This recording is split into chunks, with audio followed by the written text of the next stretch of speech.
Chapter 8. I say, why is this happening to us? Lindy shifts Sean in her lap, slides her fingers across his cheek. Gently as soft breathing. She doesn't answer. We sit in silence and we wait. I barely remember when Dad left our family. I wasn't quite 4 years old, but I remember the last time he ever fed me, and that was the same week he left us. Damn! Dad yelled as I coughed a mouthful of rice and mashed vegetables into his face. He was feeding me my lunch. Mom was doing dishes. I can't get used to this, Dad hollered as he wiped my spit and bits of food off his face. I'd expect it from a baby, but you're a little... Damn it, he yelled again, throwing the spoon across the kitchen into the wall. Hey, Mom said. Dad's hands trembled as he looked at her. I'm sorry, he said, his voice tired and sad. Silence then. Mom said, I know, babe. I understand. We just have to try and remember it's not his fault. It's not him I'm mad at, Dad said. It's that damn screwed up part of him. That stuff he can't help but is all we ever see. Maybe it's God I'm hating so much. Mom stared at Dad from across the room, her face full of sadness. Dad said, why does he have to be so totally messed up? Why does God have to make him such a total wreck? It's not God, Mom said softly. You don't believe in God anyway, but if you did, you'd know it's not God. It's just the way things happen sometimes.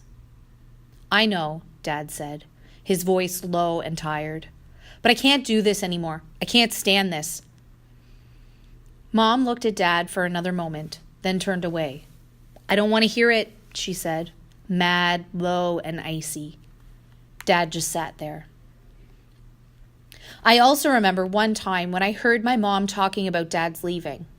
Mom sat with her friend Connie. They drank coffee at the little dining area just off our kitchen. I sat in my wheelchair in my usual spot next to the window overlooking Puget Sound.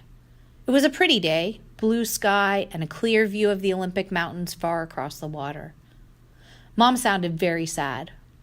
I understand him, she said, talking about my dad. I know what he went through over Sean. The thing that kills him is not knowing whether Sean is aware or not. The doctors have assured us 1,000 times that it's almost impossible that Sean could have any awareness. But it's almost that makes it intolerable for Sid. Connie said gently, I still don't think that gave him a right to leave you guys. My mom looked down into her coffee cup. No, she said.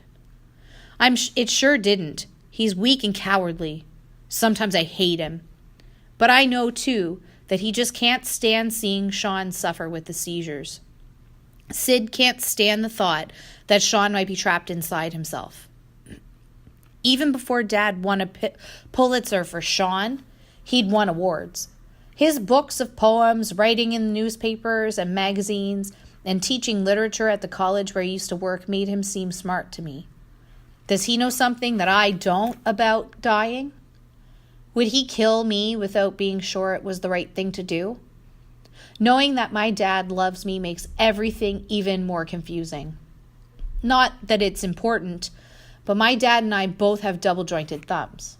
We can bend them backward at an odd angle so they look as if they've been broken by a mafioso enforcer. Neither Paul nor Cindy can bend their thumbs backward like that, but I can. Actually, when I say I can bend my thumbs, what I mean is that on those few times when Dad comes to visit, he always takes my hands and gently bends my thumbs back so they look broken and weird. Then he puts his thumbs like that. I can't control the muscles of my own thumbs, of course, but Dad holds them at that strange right angle then. While he's holding my thumbs like that, he bends his own back too. Our hands, except for the difference in size, look like the paws of mutant monkey twins, half human, half deformed. It's funny. I've watched Dad's face come into focus sometimes in the middle of this little ritual, and it always seems that it's then that he feels closest to me. Sometimes he laughs sadly, a real small laugh, and right then I feel most loved by him. I almost trust Dad to do what's best. I almost trust him to know whether ending my pain would be the right thing to do. Almost.